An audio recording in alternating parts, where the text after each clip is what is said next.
Tamil cinema வரலாற்றில் இந்த ஒரு பெயரை தவிர்த்துவிட்டு யாராலும் பேச முடியாது. அவர்தான் தியாகராஜ பாகவதர். தென்னிந்திய சினிமாவின் முதல் சூப்பர் ஸ்டார். ஆனா உச்சத்திலிருந்த ஒரு மனிதன் சிறைவாசத்துக்குப் பிறகு மீண்டும் தன் சிம்மாசனத்தை பிடிக்க போராடிய கதை உங்களுக்கு தெரியுமா? இன்னைக்கு நாம பார்க்க போறது பாகவதர் தன் வாழ்வையே பணயம் வைத்து எடுத்த புது வாழ்வு படத்தை பற்றிதான். சரியாக 69 ஆண்டுகளுக்கு முன்னால் இதே மார்ச் மாதத்தில்தான் இந்த படம் வெளியானது. இந்த ஒரு படம் மட்டும் ஜெயித்திருந்தால் பாகவதரின் சினிமா பயணம் வேறொரு திசையில் இருந்திருக்கும். ஆனால் என்ன நடந்தது?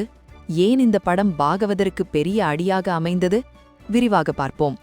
முதலில் ஒரு சின்ன ஃப்ளாஷ்பேக். லக்ஷ்மிகாந்தன் கொலை வழக்கு பாகவதரின் வாழ்க்கையையே புரட்டி போட்டது. சிறையிலிருந்து வெளியே வந்த பாகவதருக்கு பழைய மவுசு இருக்குமா என்கிற சந்தேகம் கோலிவுட்டில் இருந்தது. அதை உடைக்க அவர் முதலில் ராஜமுக்தி என்கிற படத்தை எடுத்தார். அதில் எம்ஜிஆர் கூட ஒரு சின்ன ரோலில் நடித்திருந்தார். ஆனா அந்த படம் எதிர்பார்த்த வெற்றியை தரவில்லை. அதைத் தொடர்ந்து வந்த அமரகவி, சியாமளா படங்களும் பாகவதரின் இமேஜை தூக்கி நிறுத்தவில்லை.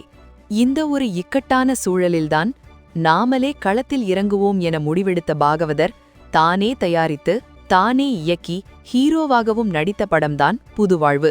தன் கெரியரில் ஒரு புது வாழ்வு கிடைக்கும் என்கிற நம்பிக்கையில் அவர் வைத்த பெயர்தான் இது. இந்த படத்திற்காக பாகவதர் கையிலிருந்த காசையெல்லாம் போட்டதோடு மட்டுமில்லாமல் பெரும் தொகையை கடனாகவும் வாங்கினார். அந்த காலத்திலேயே ஒரு மெகா பட்ஜெட் படமாக இதை உருவாக்கினார். படத்தில் நட்சத்திர பட்டாளமே இருந்தது. மாதுரி தேவி, லலிதா, என்.எஸ். கிருஷ்ணன், டி.ஏ. மதுரம் என அன்றைய டாப் ஆர்டிஸ்ட் எல்லாரும் இதில் நடித்தார்கள். கதையை பொறுத்தவரை கிராமத்தில் பாட்டு பாடித் திரியும் வைகுண்டம் என்கிற இளைஞன் ஒரு பணக்கார பெண்ணின் உதவியால் நகரத்துக்கு போய் பெரிய பாடகராகிறான். புகழ் வந்தவுடன் பெற்றோரையே மதிக்காமல் ஆட்டம் போடுகிறான்.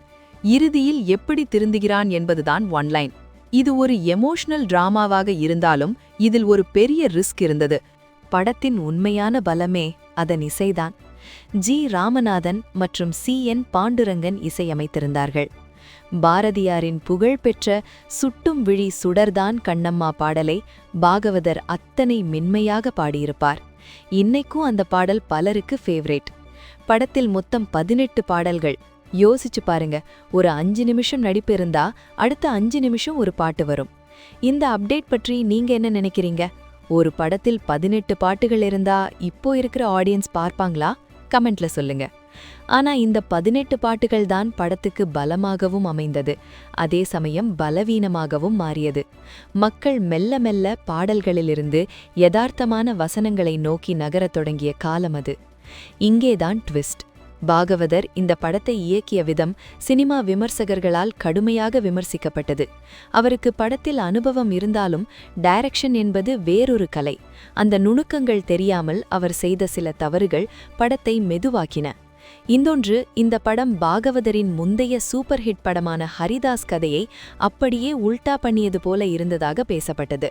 ஹரிதாஸில் பணக்கார ஹீரோ திருந்துவார், இதில் ஏழை ஹீரோ பணக்காரனாகி அப்புறம் திருந்துவார். பழைய மொந்தையில் புதிய மது என ரசிகர்கள் இதை அவ்வளவாக ரசிக்கவில்லை. 1957 மார்ச் 22 தமிழ்நாடு முழுவதும் வெளியான இந்த படம் வசூல் ரீதியாக பாகவதரை ஒரு பெரிய கடனாளியாக மாற்றியது. ஒரு சூப்பர் ஸ்டாராக இருந்தவர் தன் சொந்த படத்தை தானே இயக்கி அதில் தோற்றுப்போனது மிகப்பெரிய சோகம். புதுவாழ்வு அவருக்கு புதுவாழ்வை தரவில்லை, மாறாக அவர் சந்தித்த கடைசி தோல்விகளில் ஒன்றாக அமைந்தது. இதற்கு பிறகு அவர் நடித்த சிவகாமி படமே அவருக்கு கடைசி படமானது.